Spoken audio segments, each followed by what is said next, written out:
Bonjour à tous, aujourd'hui prise en main et déballage d'une Galaxy Note 10.1 modèle 4G provenant de chez Orange. Donc la Galaxy Note 10.1 c'est la tablette de Samsung avec le stylet. Donc comme on peut lire, quad-core 1,4 GHz, 2 Go de RAM, compatible 4G, Wi-Fi, Bluetooth, enfin la totale. Donc on va d'abord regarder le contenu de la boîte. Donc on retrouve le chargeur, le connecteur avec la prise propriétaire et un port USB au bout, un chargeur, des écouteurs, donc plutôt des équipements de base comme on retrouve partout. Donc on va retirer la protection d'écran. Et donc là on a affaire à un écran de 10,1 pouces avec une résolution HD et non Full HD. Donc c'est du 1280 par 720 il me semble. Donc là je viens bien sûr de retirer le stylet.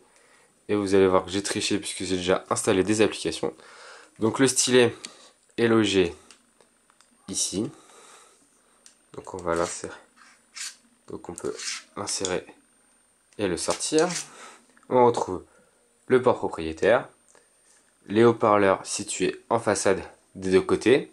Sur le dessus, un port carte SIM, la prise écouteur, un port infrarouge et le port micro USB avec les boutons volume et power. Alors que là la mise au point ne se fait vraiment pas du tout. Bon, enfin ils sont là. Donc on retrouve face à l'écran utilisable au stylet. Donc interface assez fluide comme on retrouve sur les tablettes Samsung.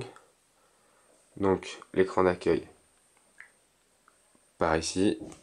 Donc c'est vraiment une interface Samsung inspirée de la nature comme depuis leur Galaxy S3. Donc rien de nouveauté à ce niveau là. Les widgets toujours paramétrables. Donc on va regarder les applications qui s'utilisent au stylet. Donc on a le S-Memo que voici. Donc on va faire effectuer une nouvelle prise. Donc on va pouvoir dessiner. Comme on voit, c'est très agréable à écrire. J'ai été étonnamment surpris par l'usage du stylet. J'avais jamais eu l'occasion de tester un stylet sur tablette. Donc j'en suis pas déçu en fait. Alors après je maîtrise pas encore tout sur le clavier. Cette prise en main Samsung. Par rapport donc voilà. Donc là bien sûr je m'étais mis. On va essayer de changer la couleur.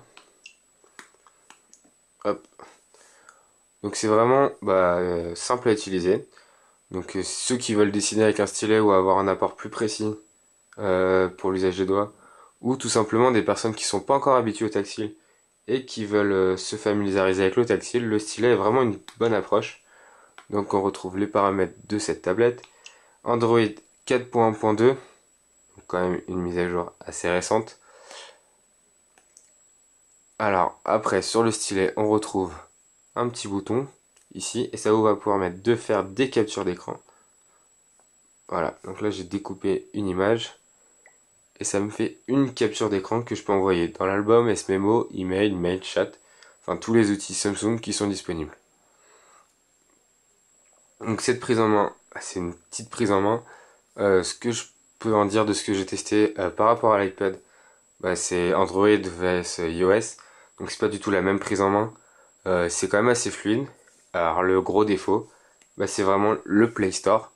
Pour les tablettes Android, on trouve très peu d'applications en fait. Optimiser vraiment tablette, on en trouve vraiment pas beaucoup. Ce qui est quand même assez dommage. Donc par rapport à un mobile Android, on va trouver vraiment des bonnes applications. Mais là sur tablette, c'est vraiment un peu limité. Donc c'est ce qui est un peu dommage. Pour la connectique 3G, rien à dire. Après ça va dépendre de là où vous habitez, votre réseau où vous allez capter. C'est une fonctionnalité pratique si vous êtes en déplacement. Sachez que vous pouvez toujours utiliser votre mobile en partage de connexion. Donc si vous aimez Samsung, vous pouvez vraiment vous pencher sur cette tablette. Après, pour ceux qui sont contre Samsung ou qui n'aiment vraiment pas Samsung, je vous la déconseille. Parce qu'on est vraiment dans l'interface Samsung avec l'intégration du stylet. C'est vraiment une tablette qui vient compléter le mobile. Donc si vous avez un S3 ou S4 maintenant ou un mobile un mobile Samsung, c'est vraiment un complément. On va retrouver les mêmes applications, la même interface. Donc vous allez être dans votre élément. Et pour les autres, bah, c'est vraiment à tester. Alors il est à noter aussi que cette tablette dispose d'un appareil photo. Alors comme on peut le voir,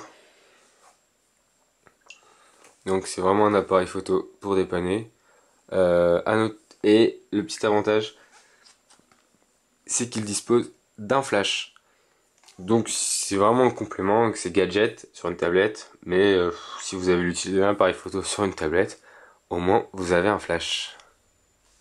Il est également à noter que dès que vous allez sortir le stylet, la tablette va se déverrouiller automatiquement et vous proposer les applications optimisées pour le stylet, comme la pop-up note qu'on va pouvoir lancer et faire une prise rapide sur cette petite fenêtre qu'on peut valider ou fermer. Également, vous allez pouvoir remarquer que dès que j'approche le stylet de la tablette, un petit curseur apparaît pour vous montrer là où est-ce que vous visez.